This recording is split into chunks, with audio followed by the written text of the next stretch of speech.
The phone call from my neighbor Clara sent my heart into overdrive. Her voice trembled with urgency. "Lucas, your wife's at home with 2 men. I've seen this before. You need to catch them red-handed." The words hit me like a punch to the gut. For a moment, I couldn't breathe, but as she continued, her words dug deeper into my mind. "You need to act fast. They're getting ready to leave." Panic surged through me as my stomach churned. Clara, who had lived across the street for years, had always been sharp. A retired journalist with a knack for spotting things others missed, she was someone I'd trusted. But now, her warning shattered my world. My wife, Ella, the woman I had been married to for 9 years, had always been my steady rock. A brilliant CFO at a growing tech firm, fiercely intelligent and thoughtful, she was the last person I'd ever suspect of anything untoward. But lately, something had felt off. The late nights at the office, her phone always in her hand, the hollow excuses. I'd brushed aside my doubts as paranoia, but Clara's call pulled them into sharper focus. Was this real? Or was Clara mistaken? I jumped into my car, barely able to feel my hands as they gripped the wheel.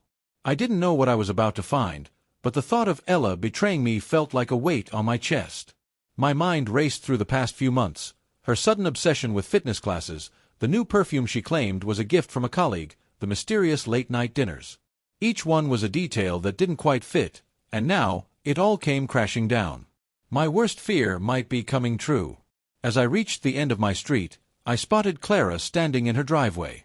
She waved me over urgently, her face tight with concern. "Don't go barging in yet," she warned, pulling me toward her window. "Look." From there, I could see my driveway.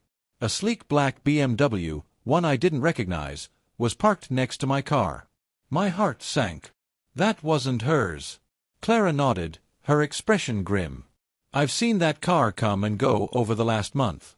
But today, they've been inside for hours.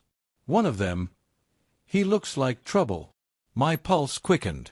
I could feel the anger and fear building up in me. My hands balled into fists, but I forced myself to stay calm. Clara's advice echoed in my head. Get proof. Without that, Ella would deny everything. Clara handed me her old DSLR camera. "Take it," she said. "If you need it, it's yours." I took it with a shaky thanks, feeling the weight of what I was about to do settle in my chest. I stepped outside, my hand brushing the cold metal of my handgun, instinctively placed in the glove compartment. I hated the thought of needing it, but something told me I might not have a choice. The gravel crunched beneath my feet as I moved quietly around the side of the house, careful not to be seen. The blinds of the sliding door on the back patio were drawn, but faint voices reached my ears. I crouched near the window, my heart pounding in my chest. I could hear them clearly now. "Are you sure he won't come home early?" a deep voice asked, followed by a laugh. "No, he's at work all day." "We have time," Ella responded, her voice light, almost flirtatious. A cold, sharp twist of betrayal sliced through me. I felt my blood run cold as I tightened my grip on the camera. I couldn't believe what I was hearing. I adjusted the lens and took a photo, then another, documenting every detail. Inside, Ella was sitting on the couch, a glass of wine in hand, with one man in a tailored suit sitting too close, while another man, burly, tattooed, leaned against the wall, arms crossed, an air of familiarity between them all. I stepped back, my mind in a haze, and retreated to my car, my hands shaking as I flicked through the photos. The evidence was undeniable. They knew each other well. But who were these men? What was Ella doing with them? I dialed Clara's number, my voice shaking with a mix of anger and disbelief. "I've got the proof. I'm going in."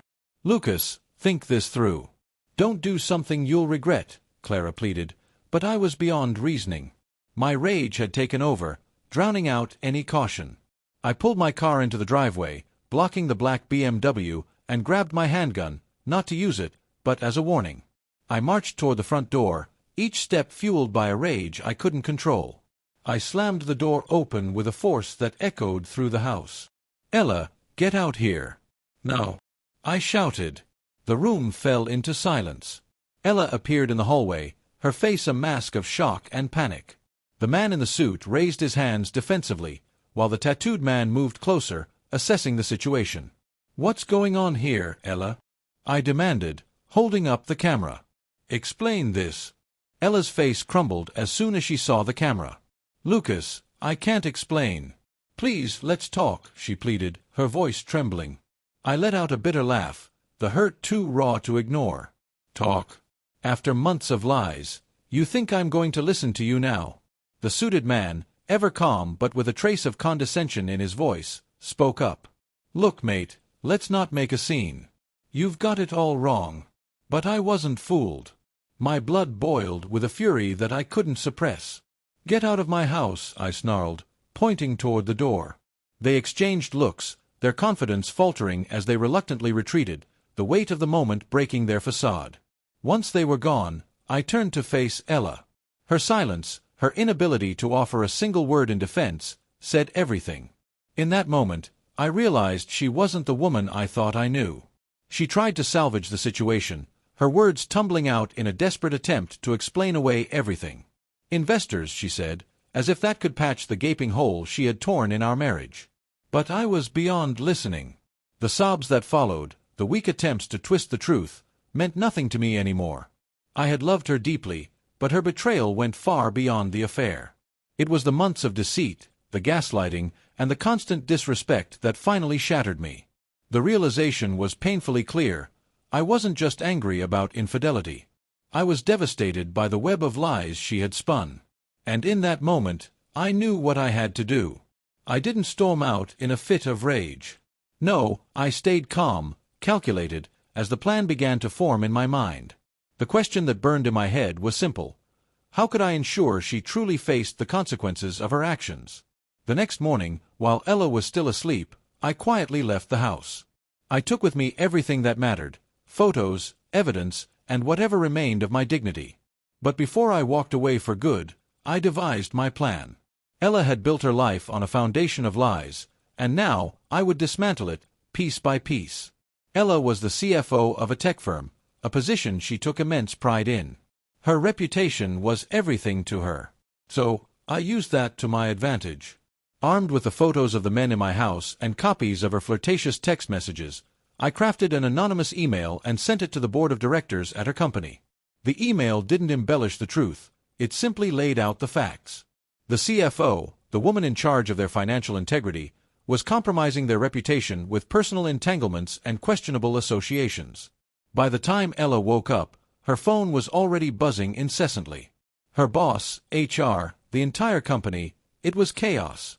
I knew she'd try to reach out to me, but I had already blocked her number. I wanted her to feel every ounce of the storm she had brought upon herself, to sit in the chaos with no way to escape. Ella had always been the life of the party, adored by friends, admired by her colleagues, and respected by her family. Her perfect image was her weapon, her shield. But now, it would be her undoing. I reached out to her closest friends, sharing only the incriminating photos. I didn't need to explain anything. Her actions spoke louder than any words could. The fallout was swift. Friends who once adored her started to distance themselves. Some even called to express their shock and disgust. Her reputation was irreparably damaged. Her company launched an internal investigation, and though she wasn't fired outright, she was demoted and sidelined in key projects. Her credibility, her entire career, crumbled. Meanwhile, I moved forward. I met with my lawyer and began divorce proceedings. I ensured every shared asset, our house, our savings, was documented. With the evidence of her infidelity, the courts would be on my side. Ella wouldn't just lose me, she'd lose her financial security. She wasn't walking away with the life we had built together. The final phase of my plan was simple, yet poetic. I left her a note on the kitchen counter, where she was sure to find it. The note read, Ella, betrayal comes with consequences. I've made sure you'll feel every one of them. Enjoy the life you chose over ours. I'm moving on, and I won't look back. Lucas. Ella's attempts to fix things were futile. She called me relentlessly, begging for a chance to explain, to make amends, but I was done. Her company's internal investigation went public, and though she managed to keep her job, her reputation was shattered. She was demoted, left with little more than the ruins of her career. Friends she once held dear stopped inviting her to gatherings. The whispers of her betrayal spread, leaving her isolated, humiliated. Even her family, who had always seen her as the golden child, expressed their deep disappointment. As for me, I felt free for the first time in years. I threw myself into my work, my hobbies, and reconnecting with the friends I had lost touch with during my marriage. Slowly but surely, I rebuilt my life on my own terms. I was surrounded by people who valued honesty, loyalty, and integrity, things Ella had chosen to forsake. Months later, I heard through the grapevine that Ella had moved out of the house and was struggling to make ends meet. The men she had risked everything for? They vanished the moment the fallout hit. Ella was left to pick up the pieces of her shattered life, alone and vulnerable. Part of me might have felt pity, but I quickly reminded myself of one undeniable truth. She had made her choices, and now she had to live with the consequences. As for me, I walked away from the wreckage, stronger, wiser, and ready for a new beginning. Revenge, I realized, isn't about causing harm, it's about ensuring the truth comes to light. And sometimes, the best revenge is simply walking away with your head held high, knowing you deserved better all along.